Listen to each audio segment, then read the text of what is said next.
الرحيم.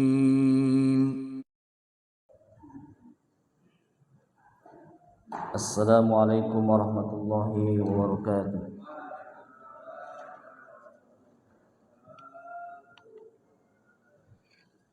بسم الله الرحمن الرحيم. الحمد لله رب العالمين، والصلاة والسلام على أشرف الأنبياء والمرسلين سيدنا محمد وعلى آله وصحبه أجمعين. اللهم إنا نستهديك لأرشد أمرنا وزدنا علما ينفعنا. قال الإمام المؤلف رحمه الله تعالى: ونفعنا به وببركة علومه في دارين آمين. وقال maka berkatalah Waraqah, hada namus, inilah namus, yakni malaikat Jibril, alladzi unzila ala Musa, yang telah turun kepada Nabi Musa. Ya laitani fiha jaz'an, duhai semoga aku masih hidup, aku nuhayyan hina yukhrijuka qaumuk, duhai semoga andai saja aku masih hidup ketika engkau dikeluarkan atau diusir oleh kaummu, niscaya aku akan menolongmu. Waqala Rasulullah sallallahu alaihi wasallam, awa mukhridiya yakum. Waqala Waraqah, Rasulullah mengatakan, apakah nanti aku akan diusir dari kaumku? Waqala Waraqah, na'am. Ya, lam ya'ti rajulun qattun bimithli ma ji'ta bihi illa udiyah. Tidaklah datang kepada seorang laki-laki yang telah datang sepertimu ini illa udiyah, kecuali dia akan diusirnya. Wa yudrikni yaumuka unsurka nasran mu'azzaran, andai aku mendapatimu ketika engkau diusir nanti, unsurka nasran mu'azzaran, maka sungguh aku akan menolongmu dengan pertolongan yang sangat kuat. Tsumma lam yanshab Waraqah an tuwfiya, namun apalah daya, setelah kejadian turunnya wahyu itu tak lama kemudian Waraqah meninggal dunia. Wallahu a'lam bishawab. Bapak Ibu kaum muslimin jamaah salat subuh yang berbahagia, pagi ini kita pembahasan ulumul Quran masih menerangkan tentang hadis mula-mula turunnya Al-Quran kepada baginda Rasulullah sallallahu alaihi wasallam. Singkat cerita, ketika Rasulullah sallallahu alaihi wasallam hendak diutus oleh Allah Subhanahu wa taala, diangkat menjadi seorang rasul, Rasulullah sering bermimpi berjumpa dengan Allah dan mendapatkan wahyu lewat mimpi. Kemudian setelah itu Rasulullah sering bertahanus, sering menyendiri di Gua Hira. Pada tanggal 17 Ramadan, Rasul didatangi sesosok makhluk yang tidak dikenal sebelumnya. Ialah malaikat Jibril yang mengajarkan surat Al-Alaq ayat 1 sampai 5. Karena bertemu sosok makhluk yang aneh itu, ketika Rasulullah pulang ke rumah dalam keadaan takut, kemudian sang istri berusaha memberikan peneguhan kepada baginda Rasulullah sallallahu alaihi wasallam. dengan peneguhan yang sangat luar biasa sebagai seorang istri. Namun tidak cukup sampai di situ saja.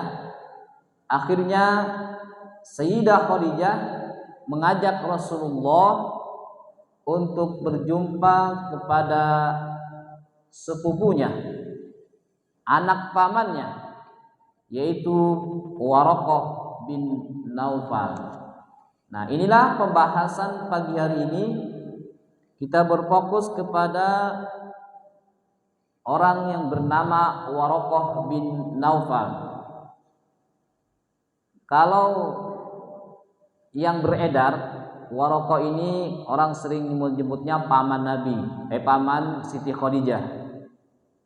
Itu tidak tepat. Yang tepat adalah anak pamannya Sayyidah Khadijah, berarti sepupu. Karena yang namanya Asad itu punya anaknya 4. 1 Khuwailid, kedua Hizam, ketiga Naufal, dan keempat Ummu Habib. Itu anaknya Asad, 4. Kemudian Khuwailid itu menikah dengan Fatimah, punya anak namanya Sayyidah Khadijah, yang kemudian akan menjadi istrinya Rasulullah SAW. Kemudian Naufal itu punya anak namanya Waraqah, jadi sepupuan dengan Sayyidah Khadijah. Waraqah ini bukan orang sembarang, orang yang sangat luar biasa. Beliau itu alim kabir kalau zaman sekarang ya. Dia banyak mengetahui kitab-kitab samawi, mengetahui kitab Injil, dan bahkan menerjemahkan kitab Injil. Itu Waraqah. Dia orang yang sangat gigih dalam belajar. Namun ketika Rasulullah hidup, diutus, Waraqah itu sudah sangat tua. Waraqah itu termasuk juga Quraisy. Lengkapnya Waraqah itu, nama lengkapnya, sanadnya bukan sanad ya. Bapak-bapaknya Waraqah itu punya bapak namanya Naufal. Naufal punya bapak namanya Asad. Asad punya bapak namanya Abdul Uzza. Abdul Uzza punya bapak namanya Qusay. Nah, inilah di sini nih bertemunya leluhur baginda Rasulullah SAW dengan Waraqah di Qusay. Sama halnya Sayyidah Khadijah berarti di sini, karena Sayyidah Khadijah punya bapak namanya Khuwailid. Khuwailid punya bapak namanya Asad. Asad punya bapak namanya Abdul Uzza. Abdul Uzza punya bapak namanya Qusay. Bertemu di Qusay. Sekarang baginda Rasulullah SAW punya bapak namanya Abdullah. Abdullah punya bapak namanya Abdul Muttalib. Abdul Muttalib punya bapak namanya Hisham. Hisham punya bapak namanya Abdul Manaf. Abdul Manaf punya bapak namanya Qusay. Di sini ketemu. Qusay punya bapak namanya Kilab. Kilab punya bapak namanya Murrah. Murrah punya bapak namanya Ka'ab. Ka'ab punya bapak namanya Lu'ay. Lu'ay punya bapak namanya Ghalib. Ghalib punya bapak namanya Fihr. Fihr punya bapak namanya Malik. Malik punya bapak namanya Nadar. Nadar punya bapak namanya Khuzaimah. Khuzaimah punya bapak namanya Mudrikah. Mudrikah punya bapak namanya Ilyas. Ilyas punya bapak namanya Mudar. Mudar punya bapak namanya Nizar. Nizar punya bapak namanya Ma'ad. Ma'ad punya bapak namanya Adnan. Itulah nasab Rasulullah yang sepakat ulama dan sahih sampai kepada Adnan. Walaupun sering kita mendengar banyak penceramah yang menyebutkannya nanti sampai kepada Nabi Ismail. Iya betul memang nasab Rasulullah sampai kepada Ismail. Tapi dari Ismail ke bawahnya tidak diketahui secara sahih. Ismail ya tentu bin Ibrahim. Bin Ibrahim kesananya nanti diperselisihkan juga, ya sudah barang tentu bin Adam. Jadi yang sahih dari Rasulullah hanya sampai Adnan. Walaupun nanti ada yang menyebutkan nasabnya Rasulullah sampai kepada Adam, disebutkan satu persatu, itu riwayatnya tidak sahih. Yang sahih, yang qat'i, yang disepakati oleh ulama hanya sampai kepada Adnan. Al-Barzanji juga menyebutkan sampai kepada Adnan. Termasuknya Rasulullah dan juga Waraqah bin Naufal ini orang Quraisy. Apa itu Quraisy? Quraisy itu dinisbatkan kepada Fihr bin Malik. Fihr itu orang yang sangat luar biasa. Orang yang sangat toleransi dalam keberagamaan. Orang yang sangat luar biasa dalam berbisnis.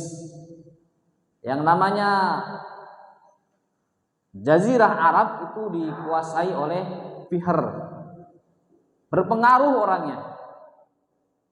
Fihr itu saking banyaknya duitnya, receh kalau zaman dulu duitnya kan, sehingga disebut dengan Quraisy. Duit recehnya enggak kehitung gitu kan. Andai di depan rumahnya ada daun, itu daun jangan buru-buru dibuang, dibalikin dulu, di bawah daun ada uang. Begitulah istilahnya. Pak siapa tuh? Pak Fihr bin Malik. Itu luar biasa Fihr bin Malik itu. Orang yang sangat kaya raya sehingga disebutnya Qurs.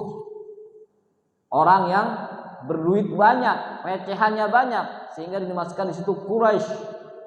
Kita kan sering mengenal kurs uang, mata uang, alat tukar atau yang dipengaruhi oleh inflasi, kebijakan pemerintah, keadaan keamanan di satu daerah, nilai tukar mata uang Quraisy.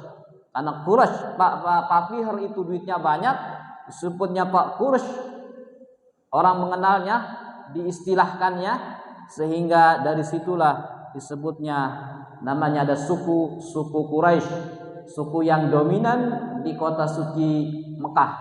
Dan ini suku yang mulia. Kenapa mulia?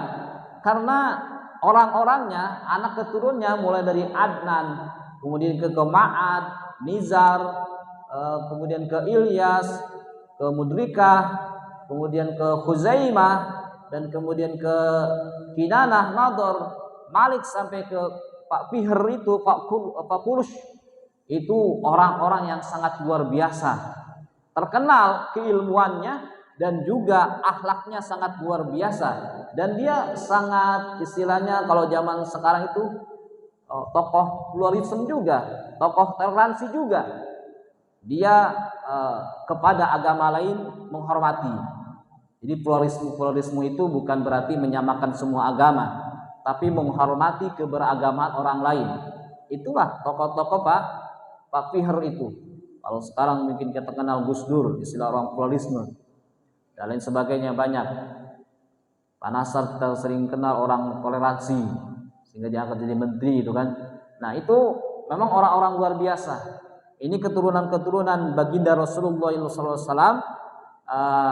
Leluhurnya baginda Rasulullah SAW orang-orang tidak sembarangan. Nah mereka itu sangat luar biasa sampai hafal bapak-bapaknya gitu kan. Ya saya aja nanya kepada bapak saya, hafalnya sampai kakek bapak saya. Jadi kalau saya ajarkan kepada anak saya, alhamdulillah tuh bisa sampai engkong gitu kan.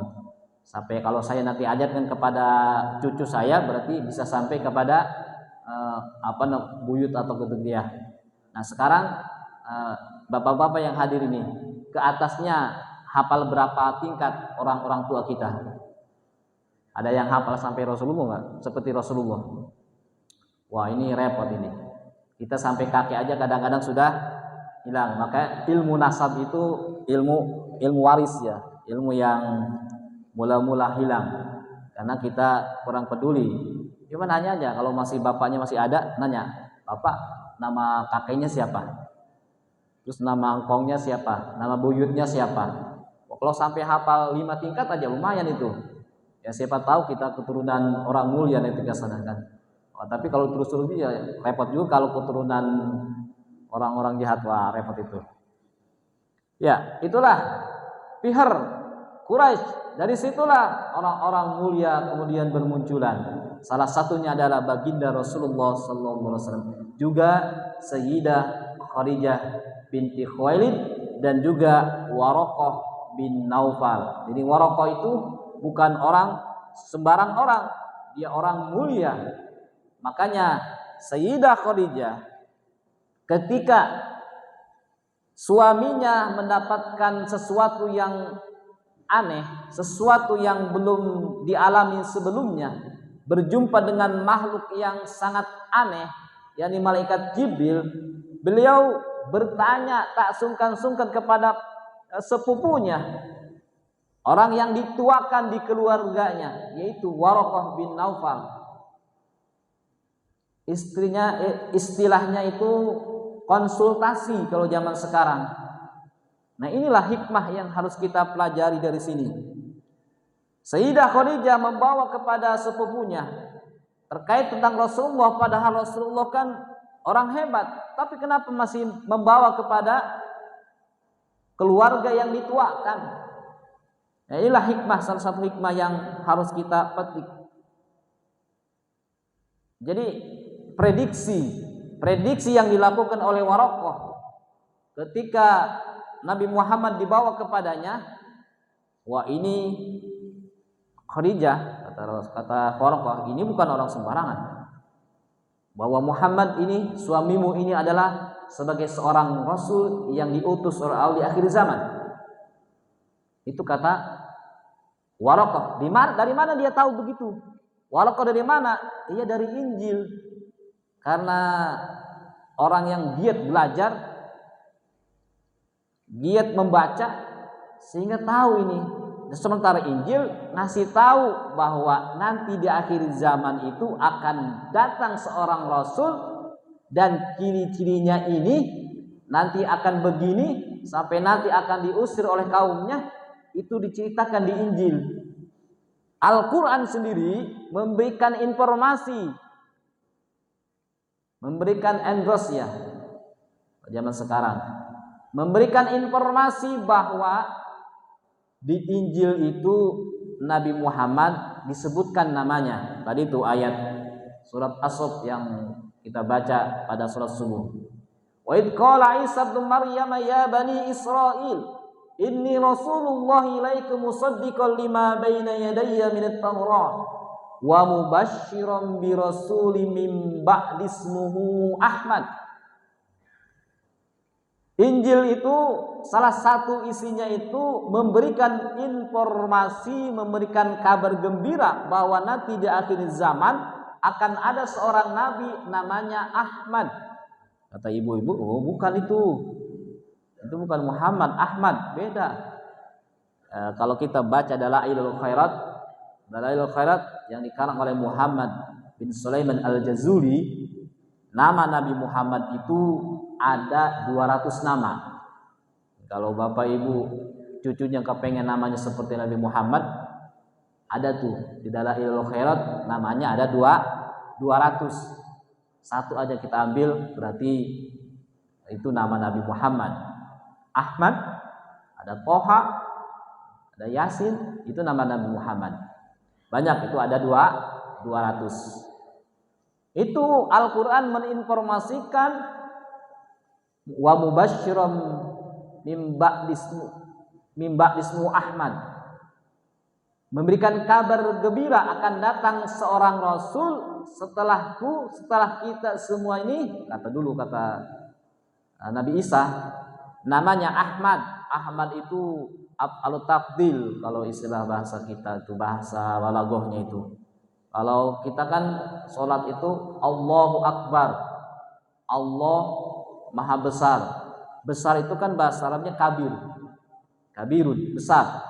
Tapi kenapa kalau sholat akbar, Maha Besar?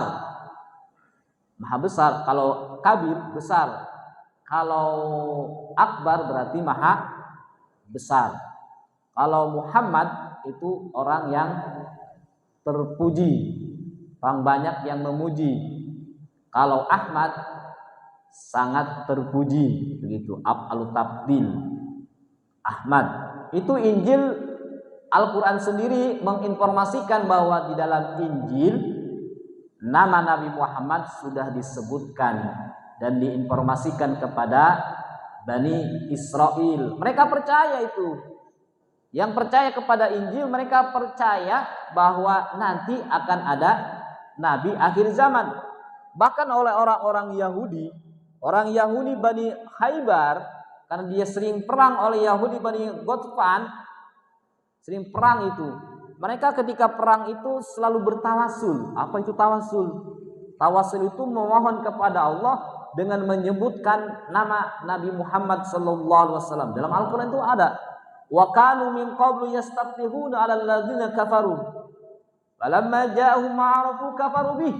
Fala'natullahi 'alal kafirin. Mereka itu sering memohon kepada Allah dengan bertawasul, dengan menyebutkan Nabi Muhammad. Ya Allah, kata mereka tuh, saya ingin berperang dengan keagungan Nabi Muhammad, maka tolonglah menangkan perang saya ini. Gitu kata orang-orang Yahudi Bani Khaybar. Bertawasul, menyebut nama Nabi Muhammad, memohon kepada Allah. Ya Allah, dengan keagungan nama Nabi Muhammad yang kau akan utus di akhir zaman. Ini tafsirnya oleh dalam kitab Qurtubi, Ibnu Abbas menyebutkan seperti ini. Inna nas'aluka bihaqqin nabi akhir zaman alladhi wa'adtana. Ya Allah, dengan keagungan Nabi Muhammad yang kau akan utus di akhir zaman, tolonglah saya. Begitu kata orang-orang Yahudi. Makanya kita boleh juga berdoa itu dengan bertawasul. Kalau tawasul dengan orang-orang soleh yang disebutkan dalam kitab Bukhari Muslim, hadisnya itu sahih, ya boleh menyebutkan orang-orang yang sudah terdahulu, orang-orang soleh atau dengan amal soleh. Itu apalagi kita bertawasul dengan Nabi Muhammad SAW. Artinya tawasul itu pakai orang dalam. Seperti saya waktu ngelamar ke UI itu, yang bawa berkas saya itu orang dalam, gampang diterima. Kalau umpama kita mau ke Prabowo, tidak tahu kita siapa Prabowo, kita mau bertemu dengan Prabowo, ya langsung ditolak. Tapi kalau ada orang dalamnya, ordal kata kita ya, ordal, orang dalam, maka mudah kita berjumpanya. Begitu namanya itu tawasul. Ini orang-orang Yahudi Bani Khaybar juga bertawasul dengan Nabi Muhammad yang akan lahir di akhir zaman. Namun apa jadinya nih? Ini orang-orang Yahudi nih. Ketika mereka sebelumnya percaya bahwa Nabi akhir zaman itu akan datang, yaitu namanya Muhammad atau Ahmad dalam Injil. Tapi ketika Nabi Muhammad sudah lahir, mereka tidak percaya, mereka ingkar. Itulah orang Yahudi. Repotnya begitu tuh. Tapi tidak dengan namanya Waraqah bin Naufal. Waraqah bin Naufal menanti-nanti itu para pendeta-pendeta waktu itu, termasuknya Buhairah, menanti-nanti siapa ini kira-kira Nabi akhir zaman ini. Mereka mencari itu ciri-cirinya begini-begini, mencari siapa orang yang cirinya begini. Waraqah ternyata sangat bahagia. Orang yang dia nantikan ternyata ada pada yang menjadi suaminya, ponakannya sepupunya itu Sayyidah Khadijah. Itu Waraqah bahagia. Dan memang sebelumnya ini luar biasanya Waraqah ini memprediksi tentang Rasulullah itu luar biasa. Asyab gitu zaman sekarang. Dulu kan kita pernah cerita juga ketika cerita Sayyidah Khadijah, Waraqah dimintain pendapat oleh Sayyidah Khadijah bahwa Sayyidah Khadijah bermimpi. Bermimpinya apa? Ada rembulan yang jatuh dari langit kemudian jatuh ke dalam rumahnya. Bukan hanya ke dalam rumah, ternyata masuk kepada pangkuannya Sayyidah Khadijah. Sayyidah Khadijah bertanya kepada Waraqah, ini apa maksudnya mimpi ini?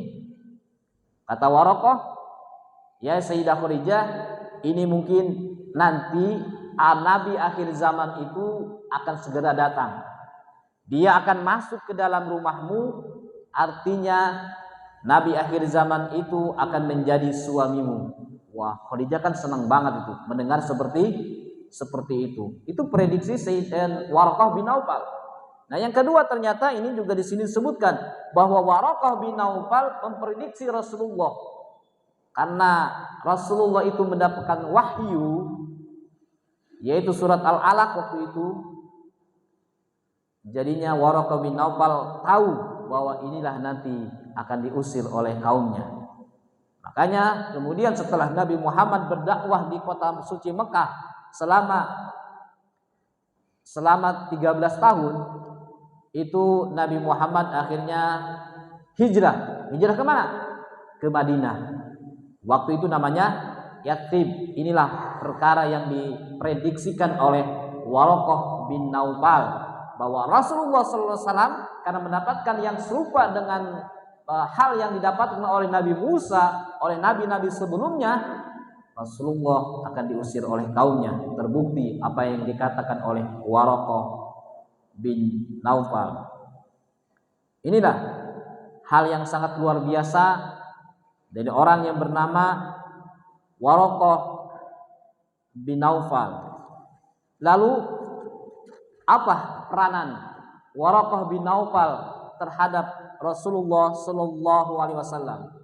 Nah, inilah yang pertama, tentu tadi Waraqah adalah orang yang pertama setelah Khadijah membenarkan atas kerasulannya Nabi Muhammad Sallallahu Alaihi Wasallam.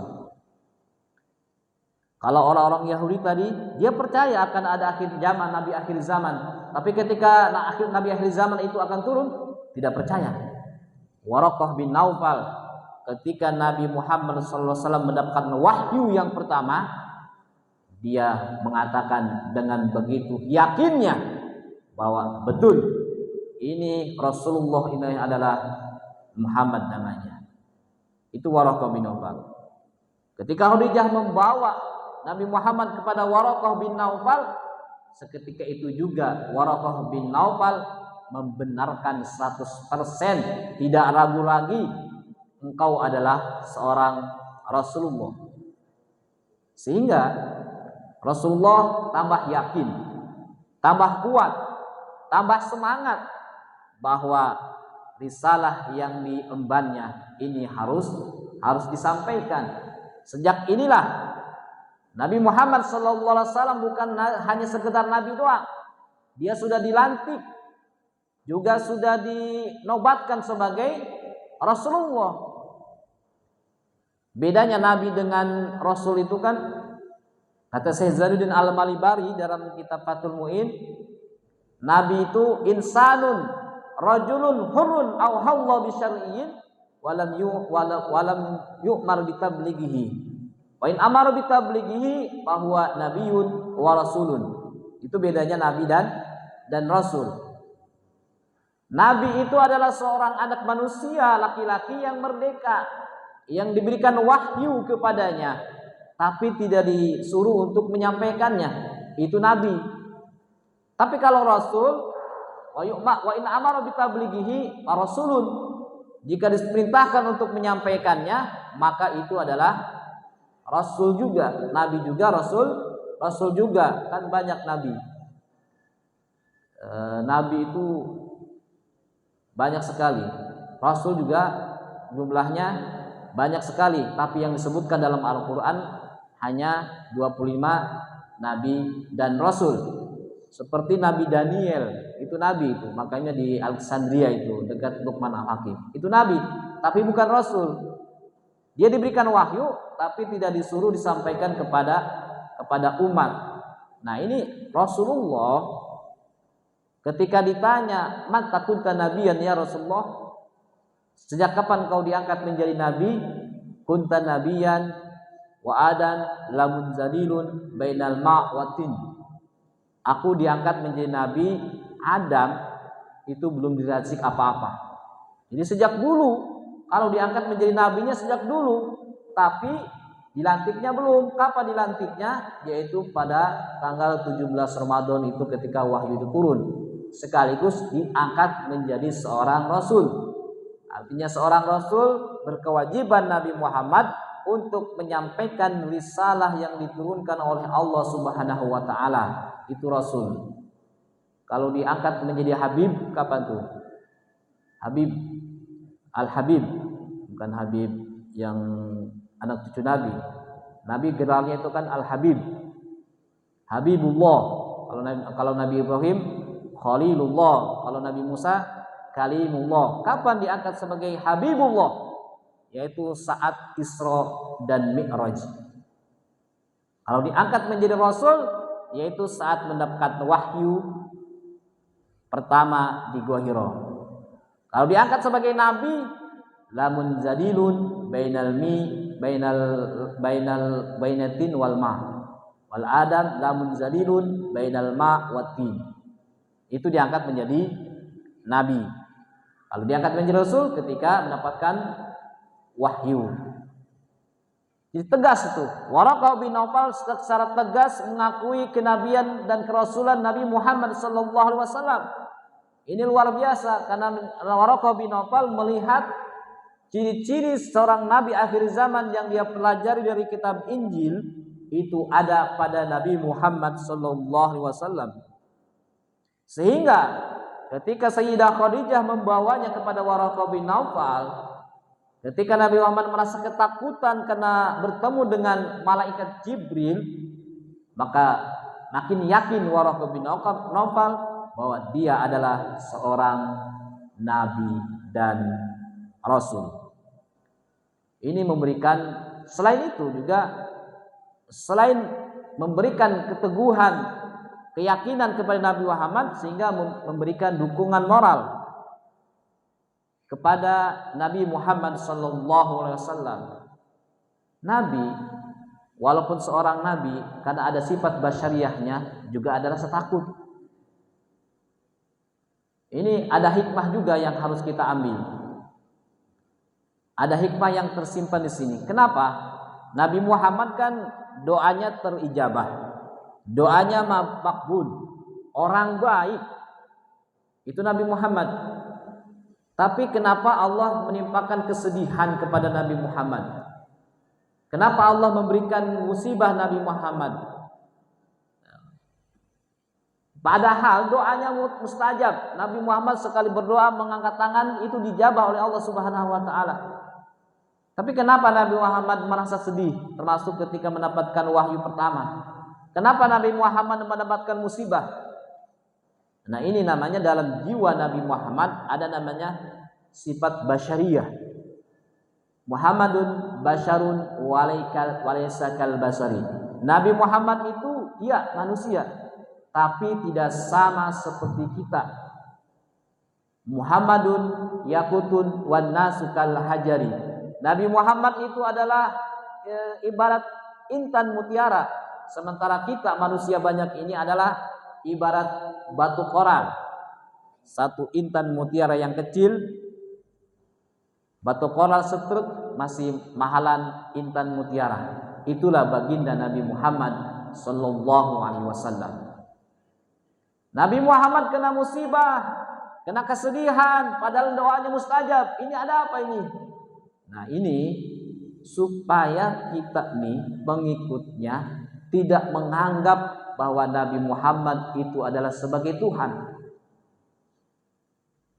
Ini Fir'aun itu luar biasa. Fir'aun itu selama hidupnya tidak pernah sakit. Itu Fir'aun. Apa saja kepengenannya dia dapat gitu. Pengen duit banyak dapat. Kepengen harta banyak dapat. Kepengen mobil banyak dapat. Kepengen rumah mewah dapat. Apa aja dapat. Itu Fir'aun. Sehingga karena dia merasa semuanya bisa didapatkan, semuanya tidak pernah sakit, nggak pernah, sehat terus, itu Fir'aun. sehingga dirinya mengaku sebagai Tuhan. Itulah Fir'aun. Nabi Muhammad enggak seperti itu. Enggak seperti Fir'aun. Tetap Nabi Muhammad merasa sakit. Tetap Nabi Muhammad merasa bahagia.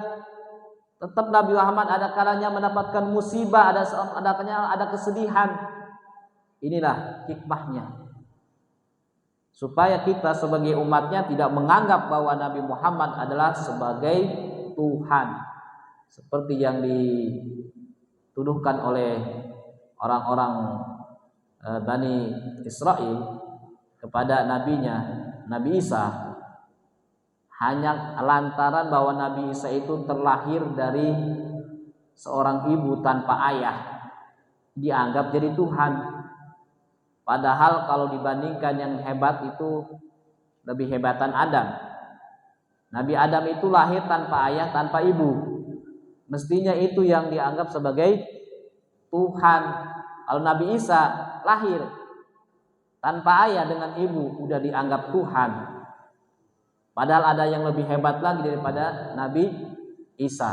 Nah inilah Nabi Muhammad ya sama seperti kita, yaitu seorang manusia, tapi manusia bukan sembarang manusia. Itu hikmahnya. Kemudian hikmahnya juga bahwa Nabi Muhammad tidak pernah sakit, Nabi Muhammad merasa sakit, merasa mendapat musibah, dan juga merasa sedih. Ini hikmahnya buat kita agar menjadi pelajaran. Apa pelajarannya? Nabi Muhammad bagaimana ketika sakit.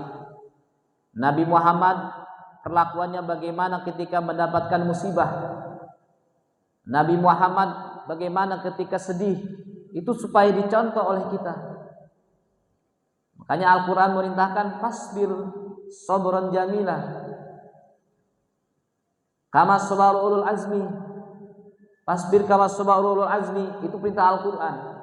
Sabarlah kalian seperti sabarnya para nabi itu, ulul azmi. Wah, kalaupun tidak bisa seperti itu semuanya, ya minimal kita sabar ya tingkatan kita. Yang penting ada sabar. Nah kemudian karena Nabi Muhammad itu adalah seorang yang ingin diteladani, bahwa tingkah lakunya adalah menjadi syariat, yaitulah supaya kita sebagai umatnya mencontoh baginda Rasulullah Sallallahu Alaihi Wasallam. Itulah hikmah kenapa Nabi Muhammad juga merasa sakit dan konsultasi kepada Waraqah bin Naufal. Kita kembali kepada materi Waraqah bin Naufal. Jadi ini hikmahnya. Waraqah bin Naufal seorang yang luar biasa, sampai-sampai Sayyidah Khadijah membawa Rasulullah kepada Waraqah karena Waraqah itu orang ahli. Nah, ini kepada kita juga buat jadi pelajaran. Jadi kalau kita ada masalah ini saya tulis juga dalam disertasi saya, buku saya itu. Ada masalah tentang keluarga. Kita dulu kalau mau menikah itu kan bawa orang banyak ya. Tokoh-tokoh masyarakat kita bawa jadiin saksi. Bahkan saksinya itu orang yang kita tuakan. Itu kalau kita nikahin anak. Orang yang kita tuakan. Nah, sebetulnya kalau mau jujur, kalau mau seimbang, ketika keluarga itu ada masalah antara istri dan suami dar-der-dor gitu kan, sampai mau cerai. Nah ketika mau cerai itu jangan ujug-ujug. Lihat, ingat, wahai para suami, wahai para istri, terutama para suami, dulu engkau ketika mau menikah, engkau panggil bapaknya itu perempuan, engkau panggil engkongnya itu perempuan, pak D-nya itu perempuan ketika mau nikah. Tapi kenapa ketika engkau mau cerai hanya sepihak? Ketika mau bercerai, engkau hanya memutuskan kemauanmu sendiri. Cobalah kembali kepada engkau ketika mau nikah. Dulu kau bahagia sekali ketika mau nikah, sampai semua orang kau undang. Sekarang engkau mau menceraikan istrimu, tidak bisa begitu seenaknya dirimu melakukan hal tindakan. Panggil lagi tuh orang tuanya. Kalau mau benar-benar mau cerai, panggil lagi tuh engkongnya, Pak D-nya yang dulu jadi saksi engkau menikah. Itu betul harus begitu. Makanya Al-Quran, wa in khiftum shiqaqa bainihima fab'athu hakaman min ahlihi wa hakaman min ahliha. Jika engkau terjadi shiqaq, terjadi engkau perselisihan, pertengkaran sampai mau cerai, panggillah ahli, panggillah saudara yang dituakan. Kalau masih ada yang tua, yang paling tua, panggil supaya bisa menyelesaikan persoalan. Karena kalau persoalan ini ditangani sendiri, ya ujung-ujungnya emosinya yang keluar, emosi buruknya. Tapi kalau kita panggil orang yang lebih tua, orang tua itu biasanya lebih bijaksana. Bijaksana orang tua itu, tidak gampang marah. Orang tua, makin tua itu makin sinyal doanya itu semakin kencang gitu. Dalam ilmu neuroscience itu begitu, makin kencang. Makanya kalau ada orang tua nih, orangnya lebih dari 60 tahun ada nasihat kita dengar aja. Itulah kebahagiaan dia. Orang tua itu kan bahagia kalau bisa memberikan nasihat kepada anak cucunya. Ngomong aja itu nasihat yang anak cucunya. Kita dengerin aja, dengerin. Karena kebahagiaan dia adanya di situ. Dan mereka memang sudah bijaksana, sudah banyak makan garam gitu ya istilahnya. Itulah kalau ada perselisihan dalam rumah tangga, cobalah. Kalau memang tidak bisa menangani dalam ruang lingkup suami istri tidak bisa, udah tidak bisa, panggillah yang paling tua di antara keduanya. Seperti kita mau pas dulu mau nikah. Sama seperti kalau ada orang berselisih dalam masalah warisan. Istilah bahasa saya itu sibling rivalry, persaingan saudara. Masalah warisan, masalah yang lainnya, solusi yang saya tawarkan itu adalah dengan memanggil orang yang paling dituakan. Wa in ta'ifatani minal mu'minina qatalu fa aslu bainahuma fa in bagat ihdahuma 'alal ukhra fa qatil lati tabghi hatta tafiya ila amrillah. Dalam Al-Qur'an seperti itu. Jadi teknik dalam menyelesaikan sibling rivalry adalah dengan konfirmasi, klarifikasi dan arbitrase. Apa itu arbitrase? Arbitrase itu musyawarah serius yang dipimpin oleh keluarga yang paling dituakan. Contoh ada orang berselisih nih, adik kakak berselisih, masalah apa? Masalah warisan. Panggil yang paling tua. Musyawarah serius, diskusi serius, itulah arbitrase. Nah ini pentingnya kita menganggap orang yang paling dituakan itu ya memang betul-betul dimintain nasihatnya. Apatah lagi kalau dia orangnya orang berilmu, tokoh masyarakat. Ini penting kita untuk mintakan nasihatnya. Seperti Sayyidah Khadijah, kenapa datang kepada Waraqah bin Naufal untuk konsultasi, untuk memberikan peneguhan. Karena Waraqah bin Naufal itu adalah orang yang dituakan di keluarganya Sayyidah Khadijah, sehingga ketika membawa kepada orang tua, bahkan dia orang ahli dalam bidangnya, dan ini adalah akan memberikan solusi buat Sayyidah Khadijah. Dan terbukti ternyata Sayyidah Khadijah dan Rasulullah SAW menjadi orang yang semangat lagi untuk menyampaikan risalah yang diembannya. Itu dalam hal masalah keluarga.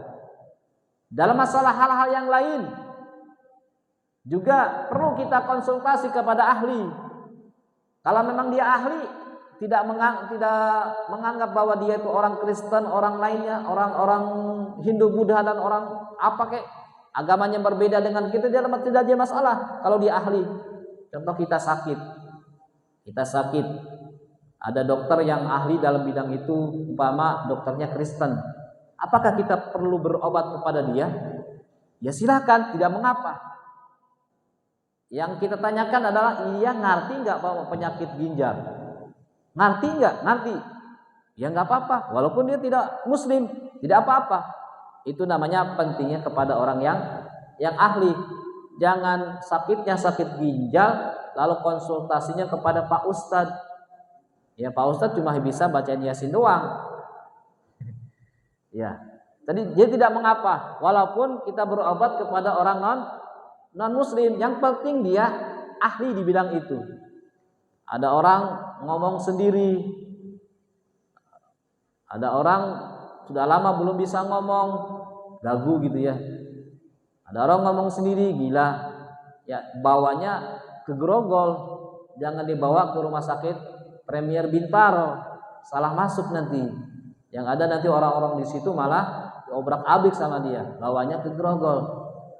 Itu artinya membawanya kepada yang ahli.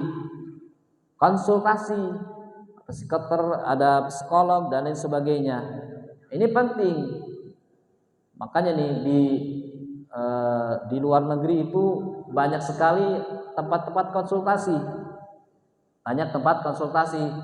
Ada konsultasi buat orang yang lagi bermasalah dalam keluarga, ada itu. Di barat itu banyak sekali. Buat konsultasi orang seperti ini ada. Ini karakter kita nih di Indonesia, tidak adanya alat tempat konsultasi. Contoh, ada orang perempuan yang sama suaminya berantem, tempat konsultasi nggak ada. Akhirnya yang ujung-ujungnya malah cerai dan lain sebagainya. Ini bagus juga kalau masjid ngadain tempat konsultasi gitu, konsultasi agama ke Pak A, didata gitu, konsultasi tentang psikologi ke si B, konsultasi kesehatan sederhana ke si C. Nah itu bagus kalau diadain seperti itu. Jadi jangan sampai seorang ibu, seorang istri, seorang suami ketika dia bermasalah dalam keluarganya tidak ada tempat konsultasi, akhirnya konsultasinya kepada teman. Konsultasi temannya lagi perempuan lagi, makin bahaya. Makin bahaya. Ini memang kita hidup di Indonesia seperti itu saja. Nah, inilah hikmah. Kenapa Sayyidah Khadijah membawa kepada sepupunya yaitu Waraqah bin Naufal. Tepat dia, pas. Kenapa pas? Waraqah bin Naufal banyak mengetahui tentang Injil. Waraqah bin Naufal memang sedang menanti Nabi akhir zaman. Waraqah bin Naufal juga sudah memprediksi bahwa Sayyidah Khadijah nanti suaminya akan menjadi seorang rasul. Tepat tuh, ahli dalam bidang agama, ahli dalam bidang hal apa saja. Waraqah bin Naufal pada waktu itu, sehingga ketika Sayyidah Khadijah membawa Rasulullah kepada Waraqah bin Naufal, tepat dan mendapatkan solusi. Nah, ini juga berbicara tentang Waraqah. Ini banyak orang yang membicarakannya. Salah satunya orang-orang yang pluralisme, orang-orang yang toleran. Jadi karena berbeda agama waktu itu kan ya, Nabi Muhammad adalah agamanya Islam, sementara Waraqah bin Naufal agamanya Nasrani, tapi Nasrani zaman dulu berbeda dengan Nasrani yang sekarang. Injil dulu berbeda dengan Injil sekarang. Nah, ini dibahas juga. Apakah Waraqah bin Naufal ini seorang muslim? Apakah Waraqah bin Naufal itu bukan muslim? Ya, agamanya memang waktu berbeda. Agamanya berbeda. Tapi nanti apakah Waraqah bin Naufal mendapatkan keselamatan dari Allah di akhirat nanti? Hadisnya ada. Di sini juga saya tulis bahwa ketika Waraqah meninggal dunia, Rasulullah SAW bermimpi bahwa Waraqah memakai jubah putih, memakai hal yang putih. Maka Waraqah, Rasulullah bisa memprediksikan bahwa Waraqah adalah menjadi orang yang najih, orang yang selamat di akhirat nanti. Karena betul-betul membenarkan atas kenabian dan kerasulan Nabi Muhammad SAW. Ini penting juga. Tentang cerita tentang Waraqah bin Naufal ini dibawa juga oleh orang-orang ahli ekonomi. Orang ahli psikologi tadi kan dibawa juga untuk konsultasi. Orang ahli ekonomi juga membawa. Apa nih? Ini pentingnya dalam berekonomi, dalam berjualan kita adanya endorse. Adanya promosi. Nabi Muhammad tuh promosi bulan Ramadan 3 bulan sebelumnya udah dipromosikan.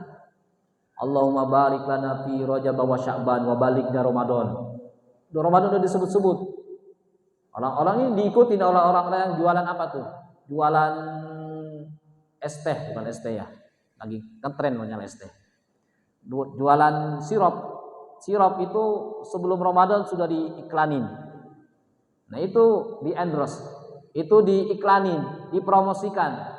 Nabi Muhammad sebelum turun ke muka bumi, Injil sudah mempromosikannya. Wah, nanti akan ada nabi yang hebat. Itu Nabi Muhammad sudah dipromosikan oleh Injil, sudah dipromosikan oleh Nabi Isa, sudah dipromosikan oleh Waraqah bin Naufal. Kemana-mana Waraqah selalu menyebutkan nanti akan ada akhir zaman.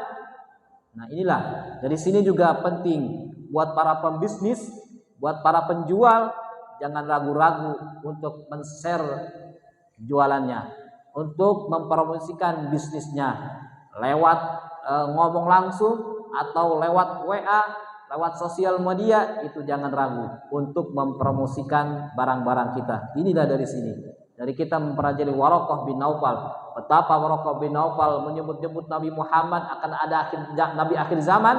Orang-orang juga semuanya percaya bahwa akan ada nabi akhir zaman. Tapi ketika nabi akhir zaman itu sudah turun ke muka bumi, orang-orang Yahudi tidak percaya, walaupun mereka sudah suka tawasul. Tapi Waraqah bin Naufal percaya sebelum Nabi Muhammad lahir dan selalu mempromosikannya. Ketika sudah lahir, Waraqah bin Naufal membenarkan dengan kebenaran yang sangat luar biasa. Boleh dikata bahwa Waraqah bin Naufal adalah orang kedua menyaksikan Rasulullah mendapatkan wahyu. Karena yang pertama ketika Nabi setelah dari Gua Hira pulang ke rumah, tentu yang pertama menyaksikan adalah Sayyidah Khadijah. Kemudian setelah itu dibawa kepada Waraqah bin Naufal. Waraqah bin Naufal adalah orang yang kedua yang menyaksikan dan membenarkan atas kerasulan Nabi Muhammad. Setelah itu baru Nabi Muhammad kepada Abu Bakar, kepada Umar, Utsman, Ali, dan lain sebagainya sahabat-sahabat yang lainnya. Jadi sebelum para sahabat Umar bin Khattab dan yang sebagainya itu percaya, Waraqah bin Naufal sudah lebih dulu mendapatkan informasi itu dan membenarkan atas kerasulan Nabi Muhammad. Ini hebatnya. Karena mereka menyaksikan. Sahabat wajar kalau percaya kepada Nabi Muhammad karena menyaksikan sendiri mujizatnya Nabi Muhammad. Waraqah bin Naufal juga menyaksikan sendiri Nabi Muhammad. Nah, makanya kita ini sebagai seorang muslim di sini harus kita boleh bangga. Kenapa bangga? Kita tidak melihat Nabi Muhammad, tidak melihat mujizat Nabi Muhammad. Kita yang hanya bisa melihat mujizatnya Al-Quran. Jauh kita masanya dengan Nabi Muhammad, tapi kita percaya kepada Nabi Muhammad. Kita beriman kepada Nabi Muhammad, beriman kepada semua yang dibawa oleh Nabi Muhammad. Itu makanya dijelaskan tuh, tuba liman ro'ani wa amanabi, summa tuba liman lam yaroni wa amanabi.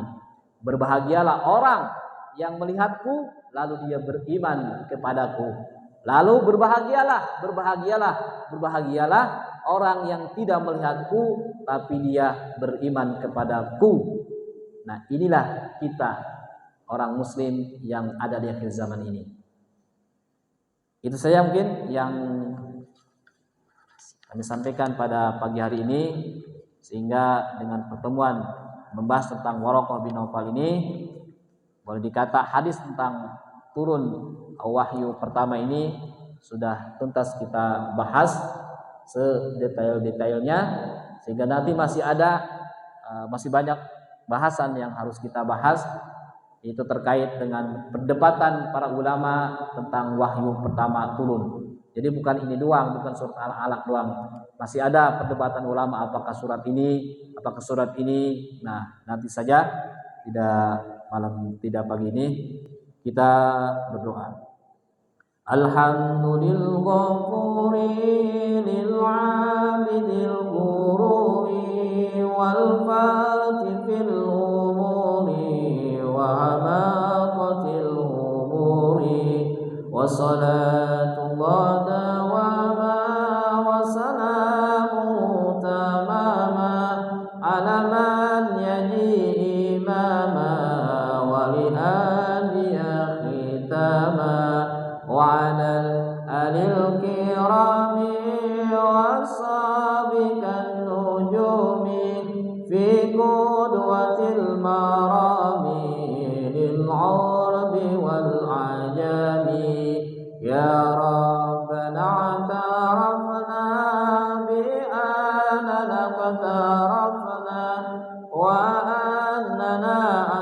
أشرفنا على لدى أشرفنا فتوب علينا توبة تغسل كل حوبة واستر لنا العورات وآمن الروعات واغفر لوالدينا ربي ومولودينا والأهل والإخوان وسائر الخلان وكل ذي محبة أو جيرة أو صحبة والمسلمين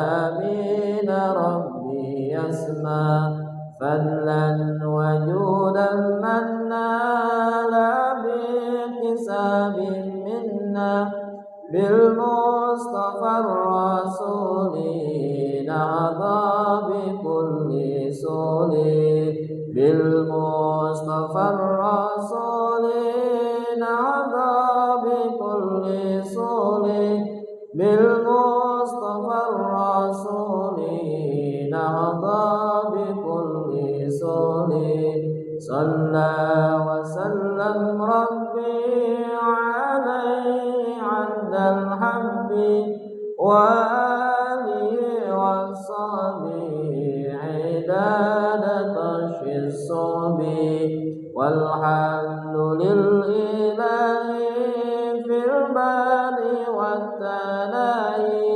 والحمد لله في البال والثناء. Assalamualaikum warahmatullahi wabarakatuh.